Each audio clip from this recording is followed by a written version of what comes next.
Hey there, Robert King, owner of Harmony Homes Residential Assisted Living Facility here in Southwest Florida, and founder of ALU, Assisted Living University. And today on Blueprint to Residential Assisted Living Ownership, I'm going to discuss a subject that's a little challenging, but absolutely necessary if you're going to be an owner of a residential assisted living facility. You're going to have to learn how to do this, and that is how to discharge an unhappy resident properly. Yeah, I know, that's amazing, huh? That there are going to be sometimes totally out of your control where you get a residence all moved in, and it appears to be like everything's going to work well. You did the medical assessment, you made sure you did the interview, you spoke with family if family's available, you personally met the person face to face, kind of got a feel for the personality. You might even do a respite visit where they slept over for a day or two just to see if they fit your small community. But however, you really don't know that until they move in. It's sort of like they say, what, you really don't know who you married until y'all live together? Well, same scenario. You really don't know if that resident is going to fit in with the rest of the group. Now remember, we're talking about a residential assisted living facility where you have 8 people. 8 people is a small group, and you need people to get along well. Of course, there are going to be challenges and situations. That's just how life is when you come together as one big family. However, if you have somebody that's just purely unhappy, you need to know how to let them move on. So I need to train on this because if you're going to have a assisted living facility residentially, you're going to have to learn how to handle this situation because it will come up. I've shared my story before, and my mission is to be as transparent as needed to ensure your success in this industry. I want to make sure I tell you the good, the bad, and the ugly so you can have a educated decision on how to handle the situation when it comes up. I didn't get this training when I first began, and I wish I had, and I would have been able to handle the situation a lot better had I been trained at all on this scenario. So here's the mindset I want to employ with you when it comes to residents. This is the mindset that I approach when it comes to my residents, and I call it the Q2 mindset. Here we go. Q2. I call it the Q2 mindset.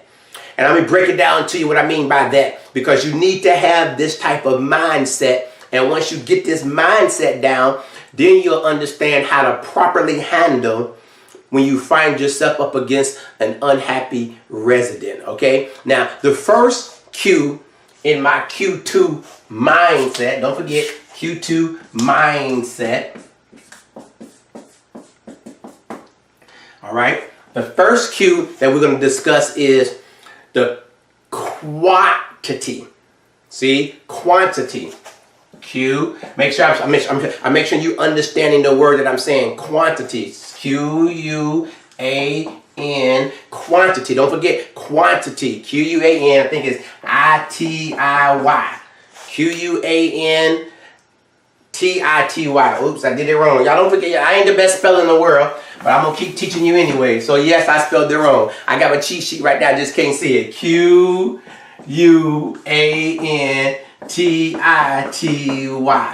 Eat the fish and spit out the bones, right? Quantity. Q-U-A-N-T-I-T-Y.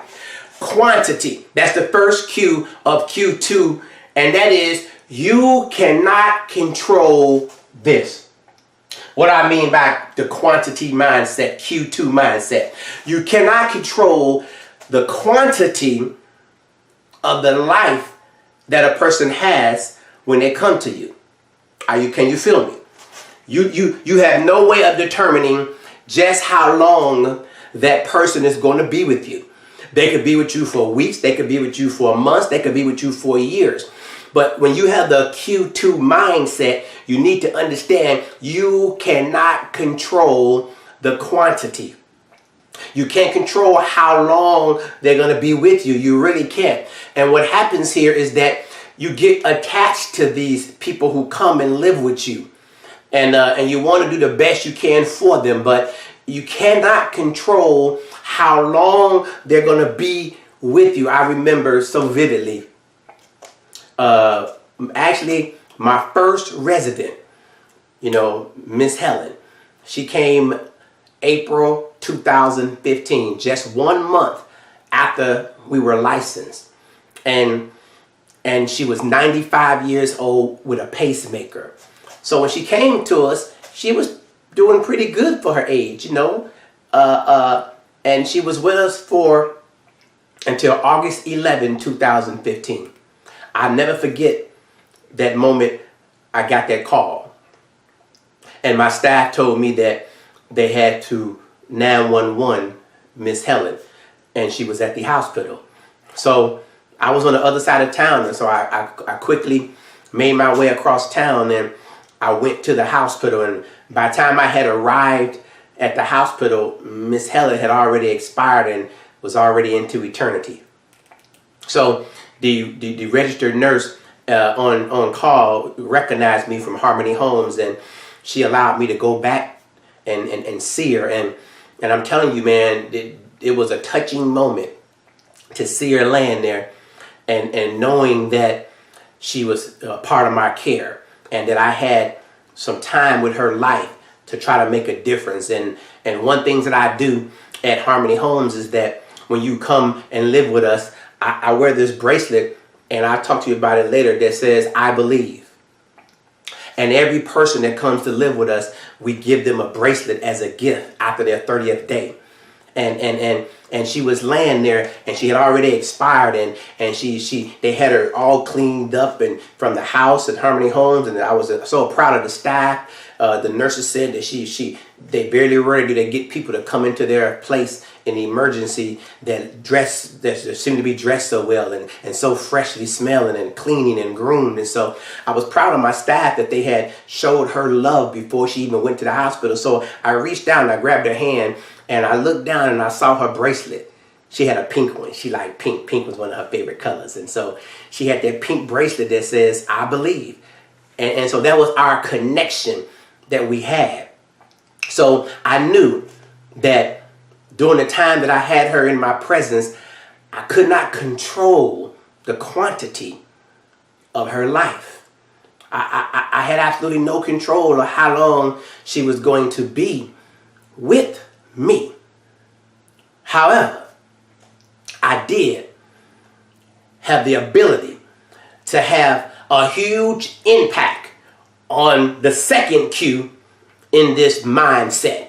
In this Q2 mindset, the second Q is quality. Quality. Quality. So I can have a huge impact on the quality of life that I gave Miss Helen for the short time that she was with me. Again, I can have a gigantic impact on the quality. I can't do nothing about the quantity. I have no idea how long you're going to be with me, but I can assure you that while you are with me, I'm going to give you the best life you have ever had while you're on my watch. And I emphasize this to my staff every time I communicate with them. I say, remember the Q2 mindset. We coined this phrase around here that, watch this now, the next words that you say could be the last words that they hear. Choose your words wisely. Let me say that again. The next words that you say to a resident could be the last words that they hear. Choose your words wisely. So one thing I knew for sure, that during the time that we had Miss Helen, that a day did not go by that somebody didn't tell her, I love you. That somebody didn't give her a kiss when they tucked her in bed. That somebody didn't sing to her and sing with her while they was dressing her or bathing her or changing her. We did everything with dignity and class. We made them always feel like they were queens or they were kings. And so, again, the Q2 mindset that I want to emphasize and impress upon you as an owner. You could own one right now. You're watching this training for the first time, and you may have to go back and change your mindset, or you're considering buying and opening an assisted living facility residentially, and you want to take this quality mindset, this quality and quantity Q2 mindset. The Q2 mindset is how you need to approach this business. So one thing for sure I know about Miss Helen is she was loved on every day, cared for every day. So I was able to emphasize the second Q and give her quality. Can't control the first Q at all, but I have a lot to say about the second Q. And that is why in this training, I'm trying to teach you the Q2 mindset. Having the right mindset when it comes to your residents. So you say, you might ask me, say, well, what does this have to do with discharging somebody? What in the world does Q2 mindset have to do with letting somebody go? Because once after all, I mean, this is a business, right? So you don't want to just let somebody go, because when you let somebody go, you are financially hurting yourself. Now, let me explain something to you. Yes, when you let somebody go, you are affecting your, remember the 3 P's I taught you? We got profit down here, right? We got passion up here, and we have purpose up here. All right? So we got the purpose, passion, profit. Now, when you let somebody go and you discharge somebody, which simply means you're asking them, you're releasing them from your house, you're releasing them from your business, and so therefore you are affecting your profits. But hear me clearly. If you are more focused on the quality of life that you want them to have, you will sacrifice your profits, because it's not about you, it's about them. Come on now. Most of these people who come into your business will be in their 70s and be in their 80s, and some like Miss Helen in their 90s, and they're in the twilight season of their lives, and you don't want to put profits over their quality of their life. No. Remember, you got into this business because you had a purpose to serve them well, and you were passionate about serving them, and then the profit came. That's how you got in the business. So in this case, when it comes time for you to discharge somebody who's unhappy, you don't concern yourself with the profits,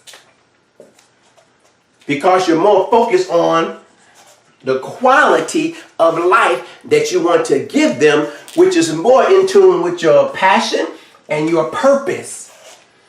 So if you approach it that way, then what you're saying is that I'm releasing this person from my home, from my business, from my residential assisted living facility. I'm releasing this person because it appears for some reason that they're unhappy. I can't do anything to satisfy them. I can't do anything to make them happy. I can't do anything to have them wake up every day excited. It appears for some reason that they're upset and they're miserable and they're sad. And so if that's the situation, why allow them to live that way?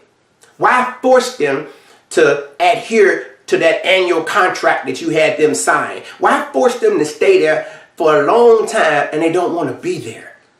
That's not a quality of life. No. And you're in this business to offer people a quality of life during a short time that you may have them in your presence. So with that mindset, then there's 3 ways to discharge somebody properly. Okay, we're going to discuss those 3 ways. All right. First of all, you approach it with the proper mindset. Q2 mindset. So 3 ways to discharge properly. And the first way to discharge properly, be in compliance. COMPLIANCE. I believe that's how you spell it. Be in compliance. Be in compliance. Being in compliance means you have to know that you're within your rights to discharge them. And so here in Southwest Florida, we have an agency called the Agency for Healthcare Administration. We just call it ACA for short. If you know anything about this industry, ACA, they're the people who regulate and control this industry, and you have to be in compliance with them in order. I had to look back and see if I spelled it right. Anyway, eat the fish, spit out the bones. You have to be in compliance with ACA in order to make sure you did it properly. So I did something for you here. Excuse me if I go off camera for a minute. I pulled the compliance regulation from ACA's website. And it tells you how to and why you can discharge a resident. The reason it's from the ACA website, Resident Bill of Rights 429.28. It says, point 1, no resident of a facility shall be deprived of any civil or legal rights, benefits, or privileges guaranteed by law. The Constitution of the States of Florida or the Constitution of the United States as a resident of a facility. Every resident of a facility shall have the right to, and now it gets into the portion about discharging someone. It says at least 45 days notice of relocation or termination of residency from the facility unless, for medical reasons, the resident is certified by a physician to require an emergency relocation to a facility providing a more skilled level of care of the residents or the residents engages in a pattern of conduct that is harmful or offensive to other residents. So in other words, what that says is that you can discharge a resident and give them up to 45 days to relocate. You can shorten that if the resident has medical issues beyond your ability to handle. Okay? So yes, you can give a resident a 45-day notice within this ACA compliance, and you can shorten that and give them a 30-day notice, or there can be an emergency relocation if in fact it is a medical situation. So number one, you want to be in compliance when you're having to discharge an unhappy resident. Did you get that? Now listen, I apologize. I'm not the best speller in the world. I'm not the best reader in the world, but I know what I'm doing when it comes to running one of these facilities. So please, like I taught you in my last video, if you didn't get it, go to YouTube, subscribe to my channel, and you'll know one thing about me is that I'm normal, I'm transparent, I just keep it real, and you're going to eat the fish and spit out the bones. But I assure you, if you walk through, listen to what I'm teaching you, you will benefit from it, and possibly you will profit from it through this training. Okay, so stick with me. So number one, be in compliance. Number two, then this is important too. Now you got to understand, this is important too. Number two, have a witness. You need to have a witness when you sit down and you talk with the residents and give them their 45-day notice that they're going to be relocating to another facility. You need to have somebody there to witness it. You just want to cover yourself in all areas legally to make sure that you did it properly, you did it decent, and you did it in order. Remember the Q2 mindset. You're not kicking them out. You're releasing them because you understand that the quantity of their life is not controlled by you. But you want them to have a better quality of life. And if they're not getting that quality of life with you, you need to release them from their contractual obligation to go somewhere else and be happy. Which brings me to my last and final step on how to discharge somebody properly. It's last, but it's definitely not least. You do it with love. You do it with love. Remember the philosophy of the Q2 mindset. The next words you say could be the last words they hear. Choose your words wisely. So if you have to let somebody go, they're already traumatized about moving anyway. They don't like change. The elderly don't really like change. But now they have to do a real change. They gotta load up the things, their personal equipment that they have, their personal affairs, their personal items and stuff, and they gotta say goodbye to some people that they may have made some connection with at the facility, and they have to leave this place and go somewhere else, brand new place, and that may be challenging for them. However, you're doing it out of love. Out of love. Anytime and every time you have to discharge somebody from your facility, you want to make sure you do it with love. I can't emphasize that enough, that you need to do it with love so that they can feel like they're not losing, or they're not being kicked out, or they're not being evicted, or they're not being terminated. You're just simply letting them find a place that better suits them, that better matches their need, that can better service them. And I don't want you as an owner to take it personal.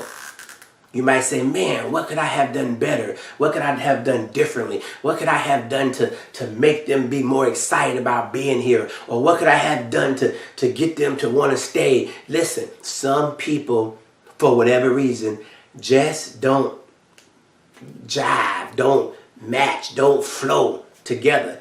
Don't take that personal. You be the bigger person. And don't let the profits override the purpose.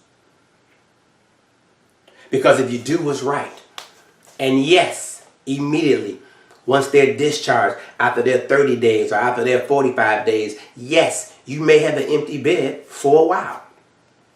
And then don't beat yourself up and say, well, if I had kept them here, at least I would have still had some money coming in. Remember we talked about the eight residents, $3,000 average. Well, that's $3,000. You let them walk out the door. No. That's not how you think about it. What you're doing is you're releasing somebody to go have a quality life based on the time they have left on this earth.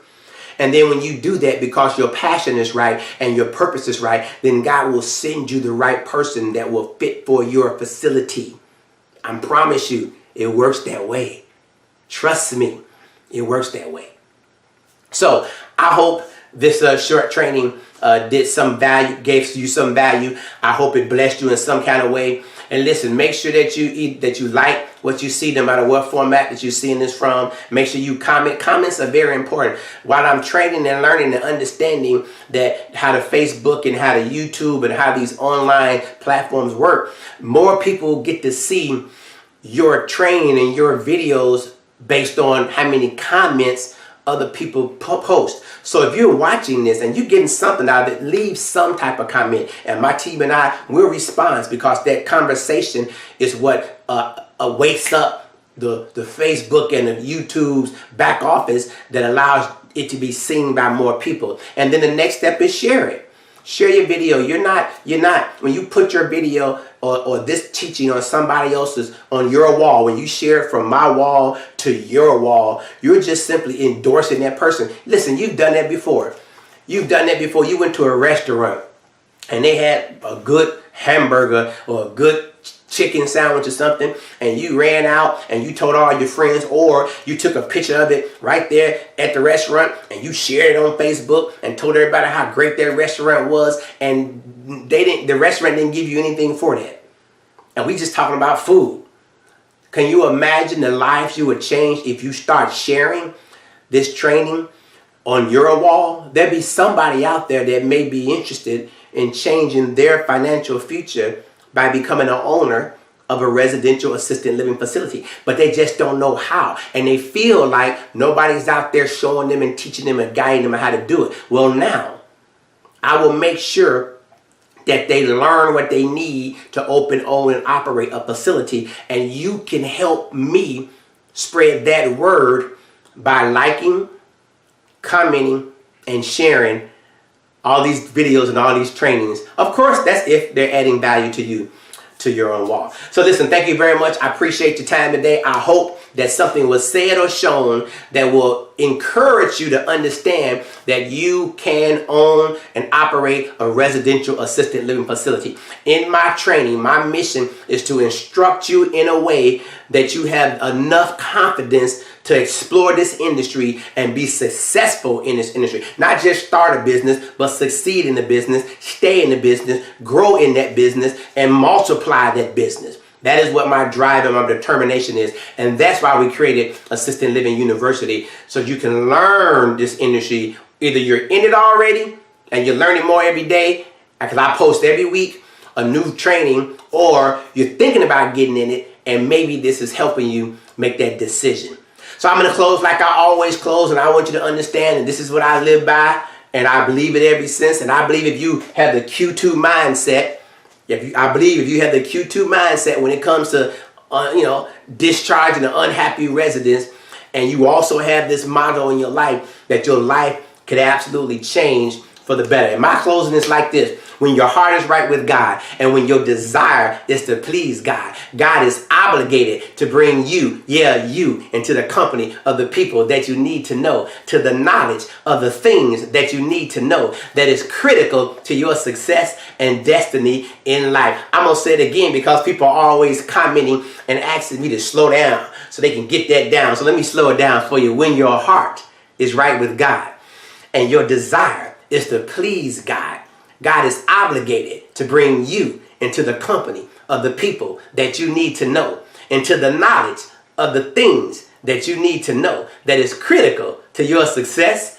and destiny in life. God bless you. We'll see you next week. Hello there, Miss Helen Buford. Tell us who you are. I'm Helen Bradford. All right. And do you like being here at Harmony Homes? Excuse me? Do you like being here at Harmony Homes? Many days, yeah. I've never been treated like this. That's good. I'm treated like a queen. That's good to hear. You enjoyed the food today? I don't know. I got juice, my cereal, and then I'm eating this, whatever it is. Tarts? It was a fish? Yeah, man. Was it good? Good. Oh. That's not the word for it. So you want to tell Ann you love her? Yeah, I love her. But Okay. you know what? What? I love his food too. All right, so Miss Helen Bradford loves the food that she eats here at Harmony Homes. Say goodbye to everybody. Yes, hi up to everybody. Hello, hello, hello. You don't know what you're missing. That's cute. That's cute, Ann. That's Mrs. Lane.